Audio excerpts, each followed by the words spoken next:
ایک بہت بڑے فلم پروڈیوسر ہے بمبئی کے. میں الیکشن کیمپین میں تھا تالاب کٹے میں یا کہیں پر, تو بولے بھائی بہت ضروری بات کرنا ہے, آپ ذرا فون بات کرو. میں کسی گھر میں گیا, میں بولیے. بولے اسد بھائی لوگ یہ بول رہے ہیں کہ آپ کے لڑنے سے بی جے پی جیت رہی ہے. تو میں نے کہا, ان کا نام لے کر کہا کہ بھائی صاحب آپ اسپیکر فون کھولیے, آپ کے اطراف میں 2-3 مسلمان تو ضرور بیٹھے ہوں گے. بولے ہاں بیٹھے ہیں. بولا کھولیے. فون کھول دیے. اس کے بعد میں بولا ان تمام سے کہیے کہ وضو کر لیجئے, 2 رکعت نفل نماز پڑھ لیجئے, اور اللہ سے دعا کریے کہ اگر اسدالدین اویسی ملا ہوا ہے تو اللہ اس کو برباد کر دے, اور اگر جھوٹ بول رہا ہے تو یہ برباد ہو جائے. اگر ان میں اتنا بھی ہمت نہیں ہے تو چلیے کعبۃ اللہ میں چل کے کھڑے رہ کے آپ بول دیجئے بات. اگر وہ نہیں تو رسول اللہ صلی اللہ علیہ وسلم کے روزے مبارک میں چل کے بولیے. فوراً وہ پروڈیوسر صاحب فوراً اٹھا لیا, ارے بھائی آپ کیا کہہ رہے ہیں, لوگ تو پریشان ہو رہے ہیں. مطلب پریشان کیوں ہو رہے ہیں؟ مطلب میں 3 سیٹ لڑ رہا ہوں. چلیے 3 سیٹ کا کون سودا کرتا میرے سے؟ تو نہیں, آپ کی تقریر سے امپیکٹ پڑتا ہے. ملا ہمارے ابا ہمارے بزرگ ہمارے کو زبان چھوڑ کر گئے. اگر آپ زبانی کاٹنا چاہ رہے بول تو پھر ہم خبر میں سو جائیں گے جا کے.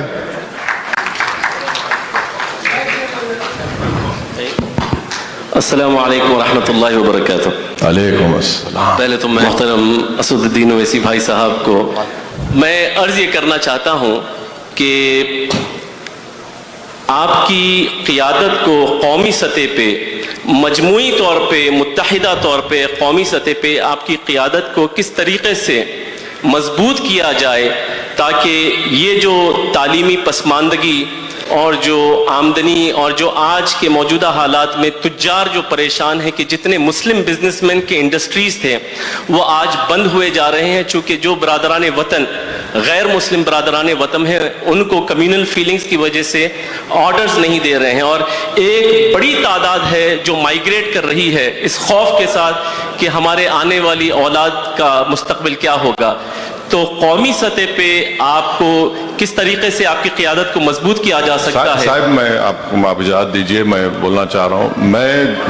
میں آپ سے یہ نہیں کہہ رہا ہوں کہ میرے کو مضبوط کریے, میں یہ کہہ رہا ہوں کہ ملک کو مضبوط کریے. ملک میں بسنے والے کمزوروں کو مضبوط کرنا ہے. یہ میری ذاتی لڑائی نہیں ہے. میں جو کام کر رہا ہوں وہ اپنی انا کے لیے نہیں کر رہا ہوں.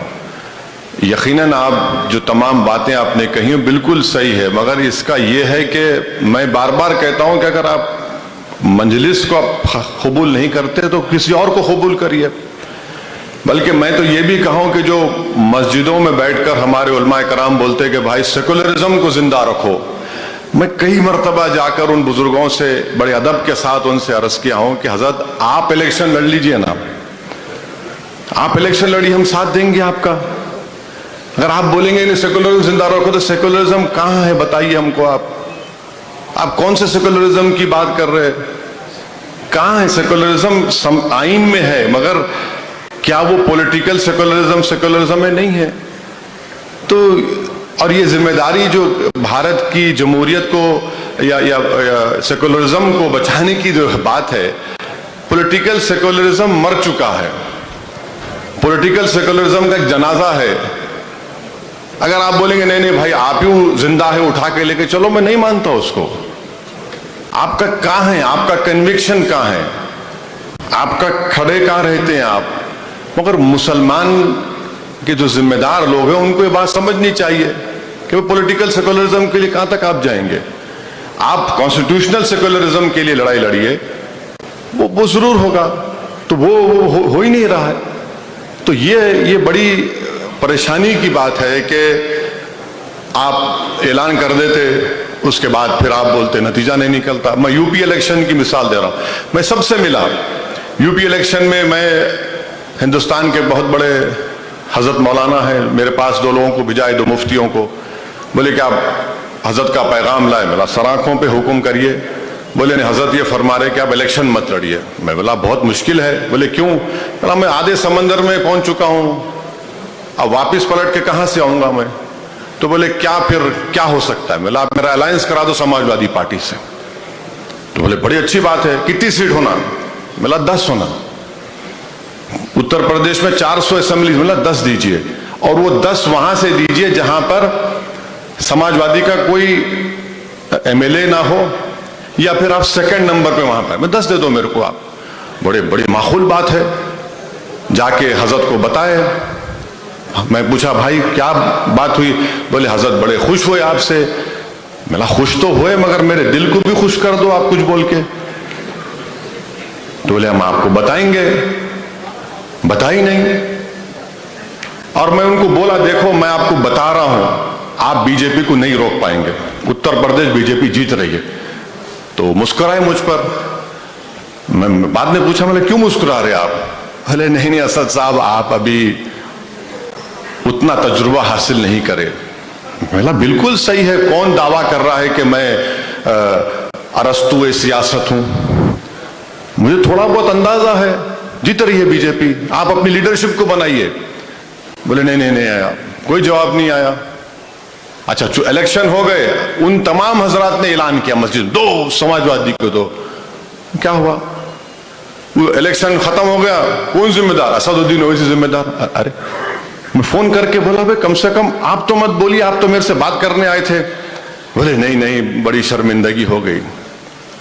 اچھا 2019 کے لوک سبھا کے چناؤ میں ایک بہت بڑے فلم پروڈیوسر ہے بمبئی کے، میں الیکشن کیمپین میں تھا تالاب کٹے میں یا کہیں پر، تو بولے بھائی بہت ضروری بات کرنا ہے، آپ ذرا فون بات کرو۔